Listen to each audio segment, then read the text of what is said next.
Today we're checking out the UMIDIGI Note 100A, a budget phone that says it can do all. Big screen, long battery, clean interface, and high-end camera setup. Sounds too good to be true, right? Well, let's break down this device and see what's real, what's overhyped, and whether it actually worth your money. So stick around. The UMIDIGI Note 100 isn't trying to win any beauty pageant, but for a budget phone, it actually looks clean and well put together. The body is plastic all the way from the frame to the back, but it doesn't feel cheap in the hand. It's slim at just 7.7mm thick and light enough to carry around without feeling you're carrying a weight. On the front, you've got the punch-hole display, which gives it that modern look, and it even comes in some fresh colors like the rock black, interstellar blue, light green, and this very staring right version that I have here with me. So yeah, you still get options to match your style. Now, the fingerprint scanner is still side mounted right on the power button, which is quite perfect, fast, and easy to reach out when trying to unlock this device. On the top is where we've got the 3.5mm headphone jack and a microphone, but I think it's actually outdated. So UMIDIGI, look into this. Beneath we've got the speaker grill and the USB Type-C charging ports and another microphone. Is this device premium? No, but it's well built, feels sturdy, and for the price, it got the basics covered. No bent frame, no weird flex, just clean functional design that gets the job done. Now let's get into the display because that's one of the first things you will notice on this phone. The UMIDIGI Note 100A comes with a 6.8-inch IPS LCD screen, and here it's a big one. Perfect for those who love watching videos, scrolling social media, or just love seeing things nice and large. If you're used to Full HD or OLED screen, you'll probably notice the difference. Text isn't that crisp and you might see a bit of softness when watching movies. That said, there's a nice surprise here. The screen refresh at 120Hz. That means scrolling through apps, web browsing, or just swiping the interface feels smooth and snappy. It definitely gives the phone a more premium feel.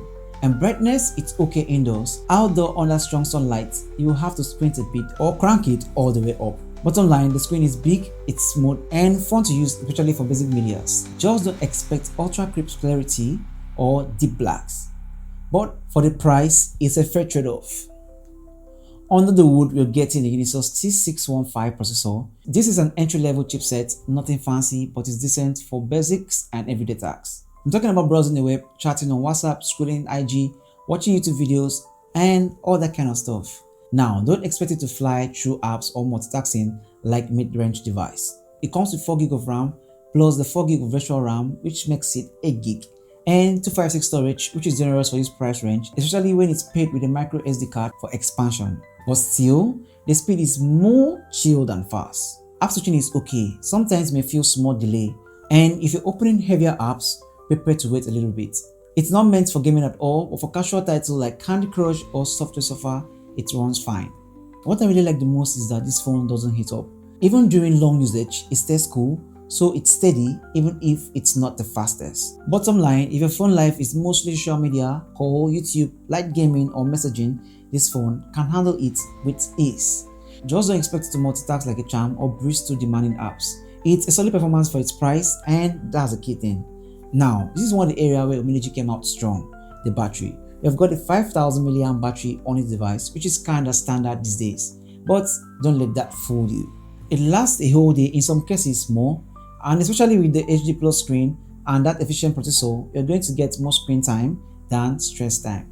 Light users can usually stretch this phone into 2 days, while heavy users need to charge this phone at the end of the day. And for charging, it supports 20W fast charging, although we're given a 10W charger in the box, so expect around 2 hours to charge this device from 0 to 100. For photos, we've got the 13MP main camera plus 8MP selfie camera. In good lighting, photos are fine, clean enough for social media use, and that's all. But once the light goes down, I would say just manage your expectation. So take a look at the images and let me know your thoughts in the comment section. So here's the deal, the UMIDIGI Note 100A is not here to blow your mind, but it knows it can. For about $130, you're getting a large 120Hz display, a clean Android 14 experience, a solid day-to-day performance, and if you're not chasing flagship specs but need a day-to-day performer, the UMIDIGI Note 100A right here is here to serve you. So what are you thinking about the UMIDIGI Note 100A? Are you getting one? And if you have one already, tell me how it's treating you in the comment section. And if you found this video helpful, do not forget to like, share with friends, and most importantly, subscribe to this channel. Thanks for watching. Till next time, bye and bye.